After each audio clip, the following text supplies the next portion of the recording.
Good morning বন্ধুরা, তোমরা সবাই কেমন আছো? আশা করি তোমরা সবাই ভালো আছো, আমিও ভালো আছি। তা এখন ঘড়িতে বাজে হচ্ছে পাক্কা 5টা। আমি ঘুম থেকে উঠেছি তখন 4টে। তো 4টের সময় অ্যালার্ম দিয়ে রেখে দিয়েছিলাম, তো অ্যালার্ম বাজার সাথে সাথেই উঠে গেছি। তা সব কিছু রেডি হয়ে গেছে। তো এই যে এখন জাস্ট বেরোনোর পালা। এই যে ব্যাগ ট্যাগ রেডি করে নিয়েছি, আর এই যে শঙ্কর সব লাগেজগুলো বাইরে রাখলো। এখন 3টেই লাগেজ হয়েছে, 3টেই লাগেজ হয়েছে। আর এদিকে সব বিছানা তুলে নিয়েছি আমি। এই দেখো এইভাবে ঢেকে রেখে দিয়ে গেলাম। ব্যাস, দেখি এখন কতদিন এখন দিল্লিতে কাটাই, কোনো ঠিক নেই। তাড়াতাড়িও আসতে পারি, আবার দেরিও হতে পারে। তো চলো এখন দুগ্গা দুগ্গা করে রওনা দেওয়া যাক। এখন ঘড়িতে বাজে হচ্ছে 5টা 40। আর দেখো বাইরে কীরকম অন্ধকার, এখনও পর্যন্ত আলো ফোটেনি। তো আমি আর শঙ্কর স্টেশনে চলে এসেছি, কারণ এখান থেকে আমরা যাব হচ্ছে ইন্টারসিটি করে ইসেতে কী বলে শিলিগুড়ি যাব। তা শিলিগুড়ি থেকে তারপরে বাগডোগরা, কারণ গাড়ি নিয়ে যাচ্ছি না এই কারণেই যে গাড়িটা রাখার আমাদের কোনো জায়গা নেই শিলিগুড়িতে। তা সেই জন্য আমি আর শঙ্কর এখান থেকে ইন্টারসিটিতে গেলে পরে এই 10টা সাড়ে 10টার মধ্যে পৌঁছে যাব শিলিগুড়িতে। আর আমাদের ফ্লাইট হচ্ছে 5টায়, না শঙ্কর? 5টায় ফ্লাইট আমাদের। তা আমাদের ফ্লাইট হচ্ছে 5টায়। তা ঠিক আছে, চলো তোমাদেরকে একটু দেখিয়ে দিই আমাদের এই ডুয়ার্সের ভোরের সিনটা। তো দেখে নাও, ব্যাক ক্যামেরা করে দেখাচ্ছি তোমাদেরকে। এই দেখো একদম সুনসান, খালি কাকের আওয়াজ শুনতে পাবে। এই দেখো আমাদের স্টেশন।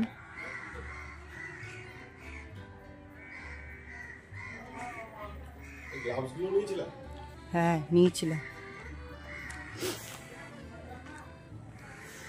6টায় মনে হয় আলো ফুটে যায়, এখনো ফোটেনি। বাপরে আলো! তা আমরা ট্রেনে বসে গেছি, কাজে একটু ট্রেনটা লেট ছিল। এই যে দেখতেই পাচ্ছ ট্রেন বেশ ভিড় আছে।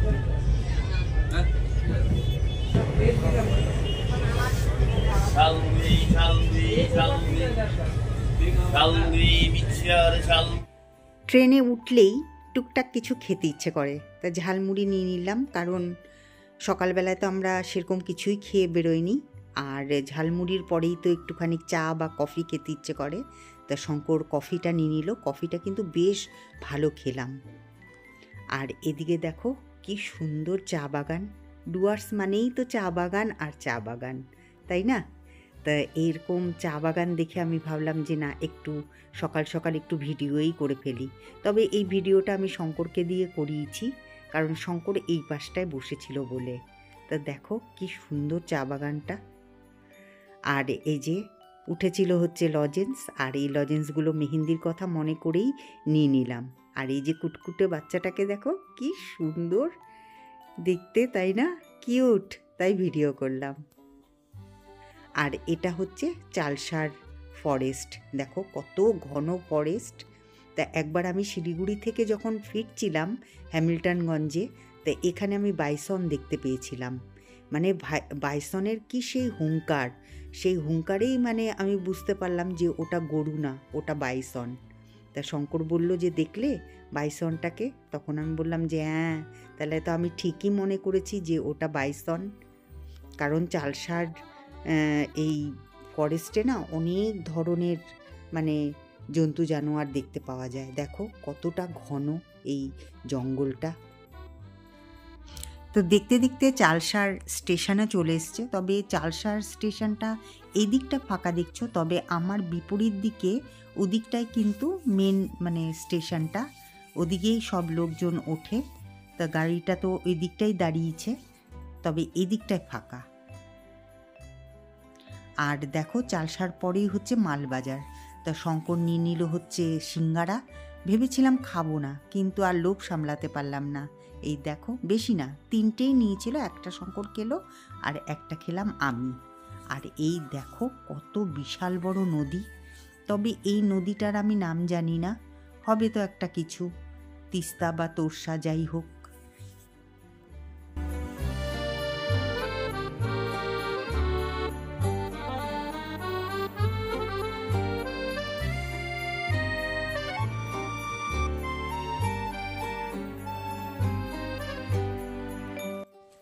দেখতে দেখতে শিলিগুড়ি স্টেশনও চলে এলাম আর আমরাও নেমে পড়লাম। তো দেখো ইন্টারসিটি করে কত লোক আসে এই ভোরবেলায় শিলিগুড়িতে, তা সেটাই তোমাদেরকে দেখাচ্ছি। দেখো সব কিন্তু এই ইন্টারসিটি থেকেই কিন্তু নেমেছে, যে লোকজন কতটা ভিড় আর কতটা লোকজন শিলিগুড়িতে আসে। তা শঙ্কর একটা কুলি নিয়ে নিয়েছিল, কারণ যেহেতু আমাদের কাছে 3টে লাগেজ ছিল আর 3টে লাগেজই কিন্তু খুব ভারী ছিল। তো যেহেতু ওভারব্রিজটা ক্রস করতে হবে, তা শঙ্করের তো কোমরের প্রবলেম আছে, তো সেই জন্য আমি শঙ্করকে বললাম যে না, একটা কুলি নিয়েই নাও। তো শঙ্কর কুলিটা নিয়ে নিল, এই যে সামনে যাচ্ছে আর শঙ্কর যাচ্ছে পেছন পেছন। তাই এবার আমরা এই ওভারব্রিজের উপরে উঠবো আর দেখো কত লোকের ভিড়। তো ওপরে উঠে গেছি আর ওপর থেকে তোমাদেরকে ভিডিও করে দেখাচ্ছি। দেখো শিলিগুড়ি স্টেশনটা কত ভালো লাগছে, তাই না? তাই এবার আমরা এদিক দিয়ে সোজা গিয়ে সিঁড়ি দিয়ে নিচে নেমে যাব। এই যে স্টেশনটা দেখতে পাচ্ছ, এটা হচ্ছে টয় ট্রেনের স্টেশন। এটা করেই কিন্তু, এই টয় ট্রেন করেই কিন্তু সকলে এই শিলিগুড়ি থেকে দার্জিলিংয়ে যায়। আর এই দিক দিয়ে আমরা এখন স্টেশন থেকে বেরিয়ে একদম সোজা চলে যাব একটা রেস্টুরেন্টে। তো এই রেস্টুরেন্টটা কিন্তু একদম শিলিগুড়ি স্টেশনের পাশেই। তাই এবার ওপরে উঠে যাচ্ছি। তা চলো তোমাদেরকে ভালো মতন দেখিয়ে দিই এই রেস্টুরেন্টটা। এর আগেও আমি এসছিলাম, কিন্তু খালি চা খেয়ে চলে গেছি, আর চাটা বেশ ভালোই বানায় এখানে। তো শঙ্কর এই যে কুলি নিয়ে চলে এসছে, তা কুলি এখানে মালপত্রগুলো নামিয়ে দিল। তা শঙ্কর লাগেজগুলোকে ভেতরে রেখে দিল আর আমি বাইরে এসে এই দেখো ভিডিও করছি রেস্টুরেন্টটার। তা দেখে নাও বাইরে থেকে এই রেস্টুরেন্টটা দেখতে এত সুন্দর লাগে। তা এবার চলো একটু ভেতরে যাই। তা ভেতরে যাওয়ার জন্য এই যে এই সিঁড়ি দিয়ে এখন ওপরের দিকে যাচ্ছি আমি। তা এই দেখো ভেতরের দৃশ্যটা দেখো, বেশ বসার জায়গাগুলো কিন্তু খুব ভালো। তো আমাদের ট্রেন তো একটু প্রথম থেকেই লেট ছিল, তো একটু লেটেই পৌঁছালো। তা যাই হোক শেষমেশ পৌঁছে গেলাম শিলিগুড়ি। তা এখন তো আমাদের ফ্লাইট তো সেই বিকেলবেলায়। তো এখন আস্তে ধীরে করে এখানে নাস্তা করব। নাস্তা করার পরে তারপরে চলে যাব হচ্ছে সোজা বাগডোগরা। তা থাকো, কী কী নাস্তা করছি সেটা অবশ্যই তোমাদের সাথে শেয়ার করব।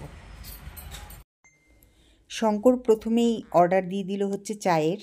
আর এখানে না মাটির ভাঁড়ের চা খেতে না খুব ভালো লাগে। এর আগেও আমি যখন এসছিলাম তখন এরকম মাটির ভাঁড়ের মধ্যেই কিন্তু চা খেয়েছিলাম, আর এটা খেতেই বেশি পছন্দ করি। আর খেতেও বেশ সুন্দর এই চাটা। শঙ্কর তো খুব তাড়াতাড়ি করে চা খেয়ে নেয়। তা শঙ্করের চা খাওয়া হয়ে গেছে। তা শঙ্করকে আমি বললাম যে শঙ্কর, এখন তো আমি একটুখানি চা খাবো, তো একটু ক্যামেরাটা ধরে দাও না। তো শঙ্কর ক্যামেরাটা ধরলো আর আমি চাটা খেয়ে বললাম যে না, বেশ ভালোই হয়েছে, আগের মতনই খেলাম। তা শঙ্কর চাটা খেয়ে একটু বাইরে গেছে আর আমি এখানে বসে বসে আস্তে আস্তে করে চা খাচ্ছি, কারণ আমি তো অত গরম চা খেতে পারি না।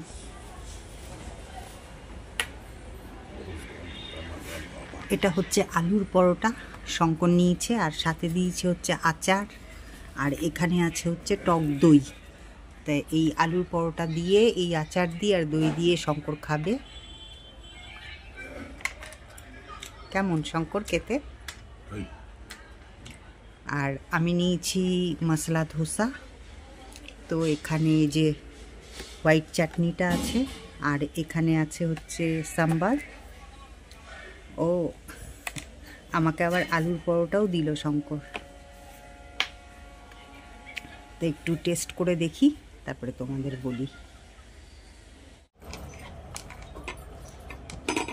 হোয়াইট যে চাটনিটা, এটা খেতে খুব সুন্দর, কিন্তু খুব পাতলা। আর সাম্বারটা আছে মোটামুটি, খুব পাতলা, খেতে ভালো। টেস্টি না, টেস্টি। হাতটা সরাও।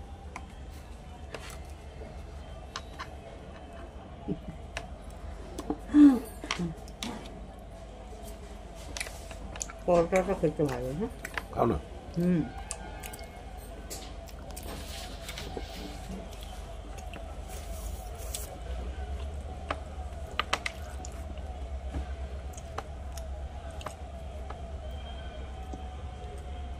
ভীষণ জল, তাই না?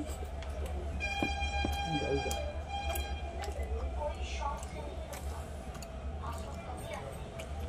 ওটা খেয়ে দেখো, ভালো মোটামুটি খেয়ে রাখো একটু। এই দেখো কত পাতলা, একদম পাতলা। এটা মোটামুটি খেতে, অত না।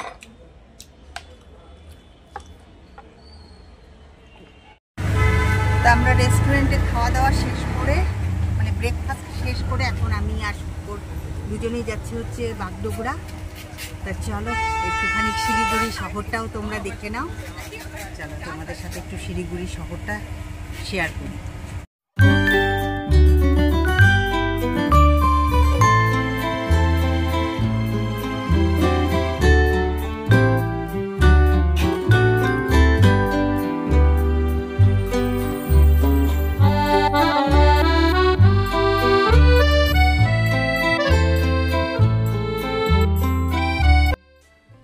আমি একটা ছোট্ট গ্রামের একটি খুব সাধারণ একটি মেয়ে, আবার ওই একই গ্রামের আমি কিন্তু বউ।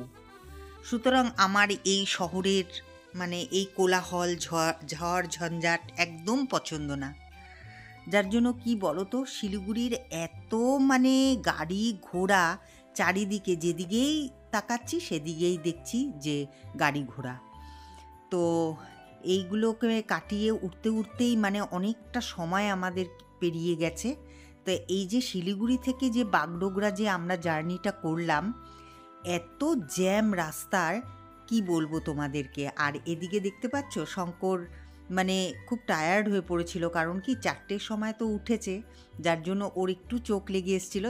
কিন্তু আমি যেই ভিডিও করতে গেছি অমনি ওর জেগে গেছে। তা সেটাই আমি হাসছিলাম যে এত তাড়াতাড়ি টায়ার্ড হয়ে গেলে। আর এদিকে দেখো কত মানে আমাদের যে অটোটা যে যাবে মানে যেতেই পারছে না, এত গাড়ি, এত জ্যাম। আর এখানে শুনলাম অটোওয়ালাটা বলল যে এখানে প্রত্যেক দিনই নাকি এরকম জ্যাম লেগে থাকে। এই যে দার্জিলিং মোড় যেটা বলছি, তো এই রোডটার মধ্যে অনেকটা জ্যাম হয়ে থাকে, কারণ এখানে ফ্লাইওভার নেই। আর ফ্লাইওভার তৈরি হচ্ছে, বলছে যে অন্তত 2 বছর তো লাগবেই, কম করে 2 বছর লাগবে। তো যখন ফ্লাইওভারটা হয়ে যাবে তা এই জ্যামটা নাকি তখন একদমই মানে থাকবে না। তা তখন বলছে যে 20 মিনিটে আপনাদেরকে আমি তখন বাগডোগরা পৌঁছে দেব। তা দেখা যাক এই ফ্লাইওভারটা কবে হয় আর এই জ্যামটা কবে, এই জ্যামের হাত থেকে সবাই রক্ষা পায়। তা এই যে দেখো, এই যে যাচ্ছি আমরা, এই জায়গাটা বেশ ভালোই যাচ্ছিলাম, এই যে আবার জ্যামের মুখে কিন্তু পড়েছি। এই যে দেখো কাজ শুরু হয়ে গেছে ফ্লাইওভার হবে বলে, আর এখানে অনেক দোকানপাট ছিল। তো এই অটোওয়ালা বলছেন যে এই দোকানপাটগুলোকে সব উঠে যেতে হয়েছে। তো যাই হোক, এখানে এখন আমরা সোজা বাগডোগরার উদ্দেশ্যে রওনা দিয়ে দিয়েছি। আর এই রাস্তাটা দিয়ে বেশ ভালোই অটো চালিয়ে নিয়ে যাচ্ছে। তো দেখতে দেখতে আমরা বাগডোগরা পৌঁছেও গেছি। তা এই দেখো সামনেই কিন্তু বাগডোগরা এয়ারপোর্ট। তা এখন আমরা এই সোজা ঢুকে যাচ্ছি এয়ারপোর্টে। একদম ভালো না, 120 টাকা দাম নিয়েছে। এখানে যে কি স্পেশালিটি আছে আমি এটাই ভেবে পাই না। সব কিছুর দাম বেশি এয়ারপোর্টে, সব কিছুর দাম। একটা ছোট জলের বোতল কিনেছি এটার দামও হচ্ছে 70 টাকা। नमस्कार, कृपया ध्यान दीजिए इंडिगो এটার उड़ान মধ্যে কি छः আছে? 2241 जो दिल्ली जा रही है এটা কোনো তো স্পেশাল ইস্যুও না देरी आने वाली যে उड़ान के একেবারে এটার कारण এত है। দাম प्रस्थान হতে करने পারে। वाले समय अब 3:55 होगा। हम आपको नियमित रूप से এখানে কিছু খাওয়াই উচিত না। এয়ারপোর্টে আসলে পরে না সব সময় বাইরে থেকে জিনিস কিনে এনে তারপর এয়ারপোর্টে বসে বসে খাও, ঠিক আছে, কিন্তু এয়ারপোর্টের জিনিস কিছু কিনো না। এই চাটা কিনেছি 120 টাকা, খেতেও ভালো লাগছে না, খেতেও পারছি না। টেস্ট নাই কোনো? লিকার লিকার কিচ্ছু নাই? আছে কিন্তু পাঞ্ছা পাঞ্ছা লাগছে, ভালো লাগছে। এর থেকে আমাদের 10 টাকার চা অনেক ভালো। অনেক ভালো, অনেক। এই যে আজকে যে আমরা খেয়ে আসলাম ব্রেকফাস্টের সময়, ওই চাটা কত ভালো ছিল। কত নিল ওই চাটার দাম? 40 টাকা। 40 টাকা। আর এটা 120 টাকা। ওটার কাছে এটা কিছুই না, কত দাম।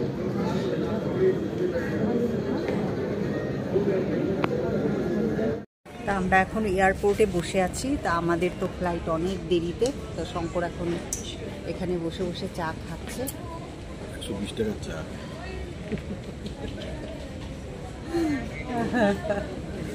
আফসোস। এক একটা ঢোক দিচ্ছি আর নিজেকে নিজে ইয়ে করছি।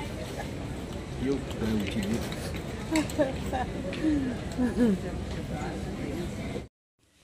আমরা ফ্লাইটে বসে গেছি, আমি আর শঙ্কর দুজনেই।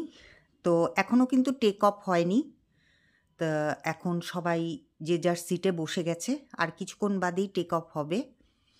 তো আজকে আমাদের এই ফ্লাইটটা অনেকটাই ডিলে ছিল। তোমাদের তো বলেছিলাম যে 5টার সময় আমাদের ফ্লাইট টেক অফ হবে, কিন্তু যেহেতু ওয়েদারটা ভালো নেই, তো সেই জন্য আমাদের ফ্লাইট ছেড়েছে তখন হচ্ছে পাক্কা 6টা। আর দেখো, দেখতে দেখতে কিন্তু আমরা দিল্লিও পৌঁছে গেছি। এই যে দিল্লিতে নেমে, যেহেতু বাগডোগরায় কোনো ভিডিও করা অ্যালাউ নেই, তো সেই জন্য আমি কিন্তু বাগডোগরার এয়ারপোর্টে বসেও সেরকম কোনো ভিডিও করিনি। আর এয়ারপোর্টের ভেতরে মানে একদম যেখানে প্লেন টেক অফ হয়েছে সেখানেও কিন্তু কোনো ভিডিও করিনি। তো এখন দিল্লিতে এসেই আমি ভিডিওটা করলাম। তা এখন আমরা ওই ফ্লাইটের থেকে নেমে এখন যাচ্ছি হচ্ছে বাসে করে, যেখানে আমাদের আমরা জানি কোন ইসেতে ছিলাম, কোন টার্মিনাল 2তে। হ্যাঁ, টার্মিনাল 2তে। তো ওখানে আমরা সব মালপত্র নিয়ে, তো ওখান থেকেই ট্যাক্সি বুক করে আমরা এই যে রওনা দিয়ে দিয়েছি। তো চলো তোমাদেরকে একটুখানি দিল্লির শহরটার কিছু অংশ তোমাদের সাথে একটুখানি শেয়ার করি। কারণ দেখো কত কুয়াশা পড়েছে আর এত ঠান্ডা, সে তো তোমরা ওয়েদারটা দেখেই বুঝতে পারছো। এখানে যেরকম গরমের সময় গরম, তেমনি ঠান্ডার সময় কিন্তু প্রচুর ঠান্ডা। আর এই যে হোটেলগুলো দেখতে পাচ্ছ, একটা হচ্ছে JW ম্যারিয়েট, আরেকটা হচ্ছে হায়াত। তো আমি ওটাই ক্যাপচার করে নিলাম ভিডিওতে। তো এই যে তোমরা দেখো, ভালো করে দেখে নাও। যারা দিল্লিতে আসোনি তারা ভালো করে দেখে নাও। আমিও কিন্তু এবার প্রথমেই, আমি এতদিন খেয়াল করিনি, তো হঠাৎ করে এবার খেয়াল করলাম, তাই ভিডিওটাও করে নিলাম। তা চলো আজকের মতন এখানেই রাখছি। তোমরা ভালো থেকো, সুস্থ থেকো।